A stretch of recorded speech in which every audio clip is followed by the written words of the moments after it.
Aujourd'hui, j'aimerais qu'on réfléchisse à ce qu'on va appeler l'ontologie de la fiction partagée. L'ontologie, c'est la branche de la philosophie qui étudie ce qui existe. Pas comment les choses existent, mais qu'est-ce qui existe, fondamentalement. Par exemple, les pierres, ça existe. Si je prends une pierre et que je vous la jette dans la tronche, bon, pas de doute, ça existe. Mais la question qui se pose, c'est est-ce que les idées existent de la même manière? Est-ce que, par exemple, les nombres existent? Ou est-ce que, par exemple, les flagellants mentaux existent? De l'autre côté, quand on parle de fiction partagée, on désigne ce phénomène assez particulier du jeu de rôle quand plusieurs personnes font exister quelque chose qui, à la base, n'est pas réel, mais qui n'est pas non plus simplement imaginaire au sens individuel du terme. Et donc la question que je me pose, c'est quel est le statut d'existence de ce qu'on crée ensemble à la table de jeu? Parce que, vous voyez, c'est là que ça devient vertigineux. Une chaise, elle existe physiquement. Je peux la toucher, vous pouvez la toucher, on s'accorde tous sur son existence matérielle. Un personnage de roman, lui, il va occuper un entre-deux en fait.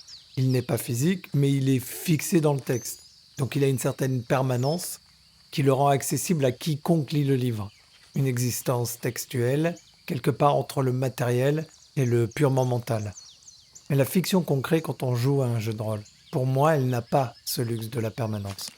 Ce que nous faisons au jeu de rôle, c'est ce que le philosophe John Searle appelle une réalité institutionnelle. C'est quelque chose qui existe uniquement parce que collectivement, on s'accorde pour que ça existe. Comme par exemple l'argent ou les frontières. Voilà, je pose ça là. Sauf qu'au jeu de rôle, on va beaucoup plus loin. On se contente pas de s'accorder sur des règles abstraites, on crée des univers où il y a des personnages, des événements, des histoires qui n'existent que parce qu'il y a un accord tacite. Et je trouve que dans ce processus, il y a quelque chose qui est de l'ordre de l'étrange. Par exemple, si vous prenez n'importe quel élément de votre campagne, que ce soit une ville, un PNJ, un objet magique, avant que quelqu'un ne le mentionne explicitement, quel est son statut ontologique? Est-ce que cette auberge dans la capitale existe déjà dans la fiction et on la découvre simplement en y allant? Ou est-ce qu'elle n'existe pas tant que personne ne s'y rend, tant qu'elle n'est pas actualisée par la parole? Il y a des philosophes comme Edmond Husserl qui parlaient d'intersubjectivité, une sorte de couche de réalité qui émerge entre les conscients. Et au jeu de rôle, on pousse ce concept à l'extrême. Notre fiction n'existe ni dans ma conscience ni dans la vôtre, mais dans cet espace de consensus fragile qui se construit phrase après phrase.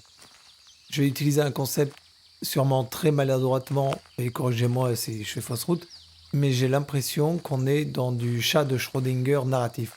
Certains éléments n'existent pas dans un état déterminé tant qu'ils ne sont pas observés, c'est-à-dire mentionnés, utilisés, actualisés dans le discours partagé. Et ce que je trouve d'autant plus fascinant, c'est que ce même consensus peut se briser. Il suffit d'un désaccord autour de la table, une interprétation différente d'une scène, et la réalité fictionnelle entre en conflit avec elle-même. Il apparaît à ce moment-là deux versions incompatibles qui coexistent. Et c'est là que tous, on a le même réflexe autour d'une table et on crée un point de négociation. On va littéralement négocier ce qui existe de ce qui n'existe pas. On entre finalement dans une joute argumentaire qui se veut être à la fois diplomatique et métaphysique. Il y a un philosophe qui répond au nom de John Austin qui parlait d'énoncés performatifs. Ce sont des phrases qui font des choses plutôt que de décrire des choses. Je ne sais pas si je suis clair. En gros, si vous êtes mère, par exemple, et que vous dites «Je vous déclare marié», cette phrase-là change la réalité par sa simple énonciation. Et au jeu de rôle, presque chaque phrase est performative. Dire «la porte s'ouvre», c'est pas juste décrire quelque chose qui existe déjà. C'est faire advenir une ouverture dans l'espace fictionnel partagé. La porte s'ouvre parce que c'est énoncé et accepté par tout le monde. Et la question qui me vient ensuite à l'esprit, c'est si cette réalité n'existe que dans la performance, que dans l'instant où elle est énoncée et acceptée, et bien sûr je mets de côté l'actual play ou toute forme de jeu de rôle enregistré qui ont un statut je trouve encore différent, mais revenons à ce que je disais, si cette réalité n'existe que dans sa performance, que reste-t-il après?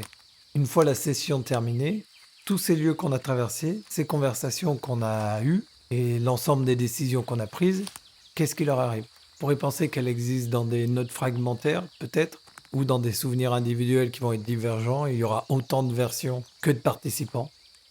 Mais je pense que l'objet lui-même, la fiction telle qu'elle existait dans l'instant de sa co-création, avec toute sa richesse, ses nuances, son atmosphère, tout, elle est définitivement et irrémédiablement morte. Et c'est là que je trouve qu'on touche à quelque chose d'assez vertigineux. On pourrait penser que cette éphémérité est une faiblesse, une limitation regrettable du médium. Après tout, c'est vrai qu'un écrivain laisse une œuvre, un musicien par exemple peut enregistrer sa composition, ou un peintre fixe sa vision sur la toile. Mais nous, les rôlistes, on crée des cathédrales de fumée qui disparaissent à mesure qu'on les construit. Et cette impossibilité de capturer n'est peut-être finalement pas un défaut. Je pense que c'est la nature même de ce qu'on fait. J'aurais tendance à dire que le jeu de rôle ne crée pas des œuvres, mais plutôt qu'il s'évertue à créer des événements, des expériences ou des moments d'existence partagés qui ne peuvent pas, par définition, être autre chose que vécus. Ils ne pourront jamais être rejoués, ni jamais être possédés. C'est la forme narrative que je rapprocherai le plus de l'existence. Et peut-être que c'est précisément parce qu'elles sont appelées à mourir que, dans le fond, elles sont vivantes.